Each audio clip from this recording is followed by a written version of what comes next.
আসসালামু আলাইকুম বন্ধুরা, কেমন আছো তোমরা সবাই? আশা করি ভালো আছো। আমরাও ভালো আছি।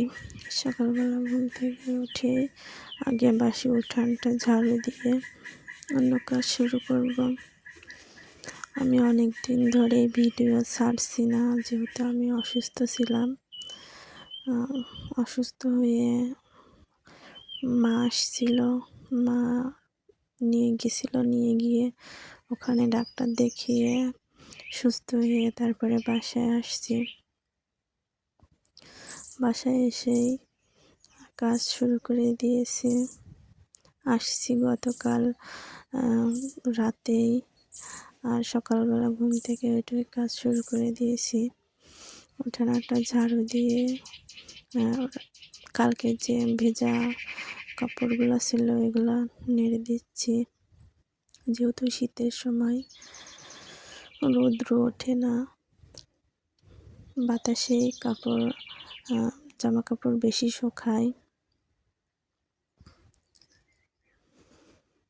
আমি অনেক দিন হলো ভিডিও ছাড়ছি না, এজন্য আমার ভিউ কমে গিয়েছে।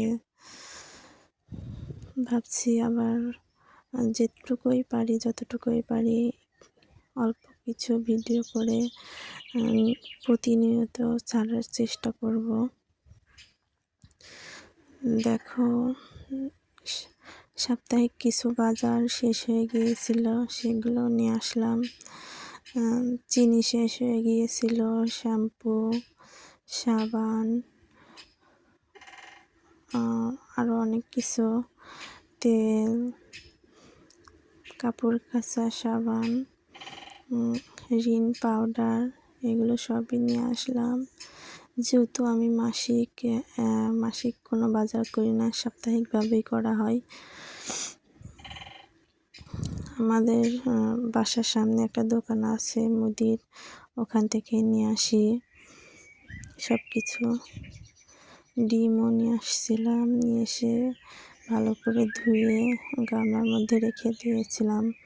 তারপরে ফ্রিজে রাখলাম, ফ্রিজে রাখলে ভালো থাকে, এই জন্য ফ্রিজে রাখলাম। সব কিছু গুছিয়ে ভালো করে রেখে তারপরে রান্না করতে আসলাম।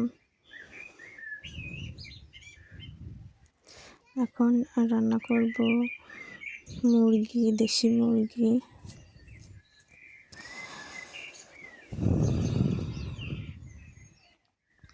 যেহেতু আমার গলায় সমস্যা হয়েছে, এজন্য কথা বলতেও আমার একটু কষ্ট হয়। যদি কেউ বুঝে না থাকো, একটু মানিয়ে নিও।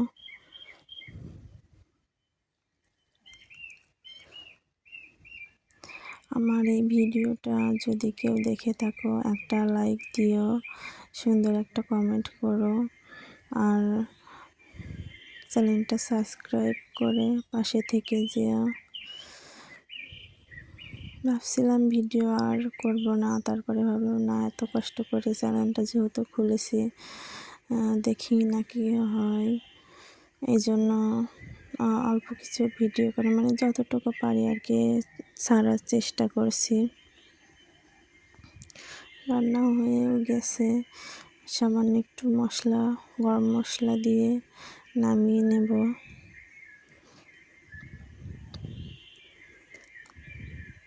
দেশি মুরগির মাংস খেতে অনেক ভালো লাগে এমনি ব্রয়লার মুরগির থেকে। এই দেশি মুরগির মাংসের স্বাদটাও অনেক বেশি।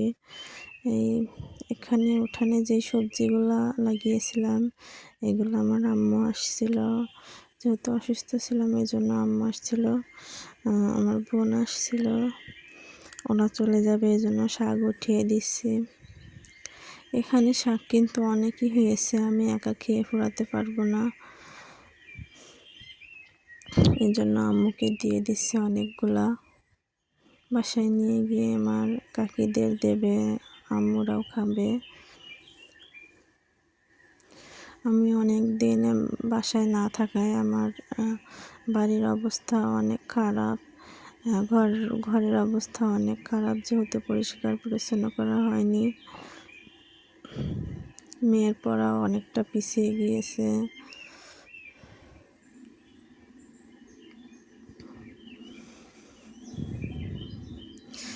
আম্মু চলে যাচ্ছে,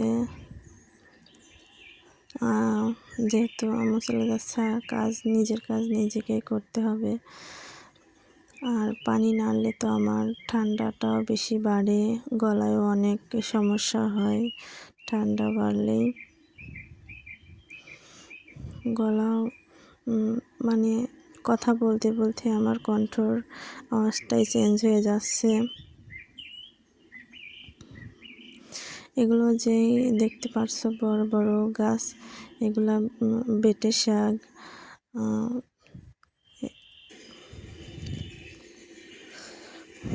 রাত হয়ে গিয়েছে, এখন মেয়েকে পড়তে বসতে দিয়ে আমি জামা কাপড়গুলো সুন্দর করে ভাঁজ করে নেব।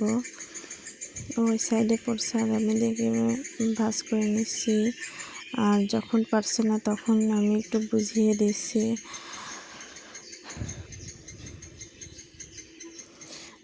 আমার মানে ঘরটা এত নিচু, উপরের দিকে যে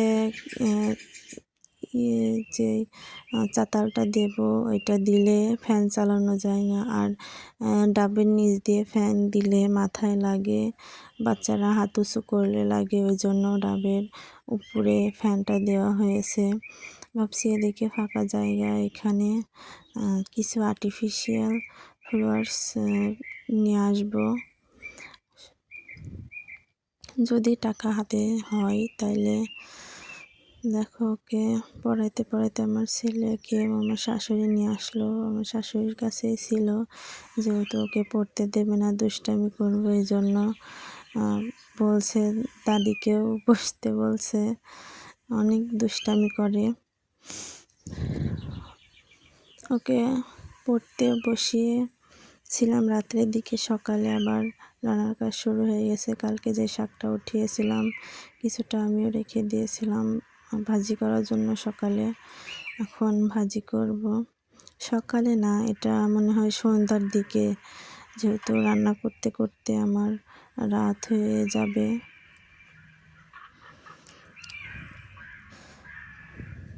নিজের হাতে চাষ করা শাক খেতে ভালো লাগে। ভিডিও শেষ পর্যায়ের দিকে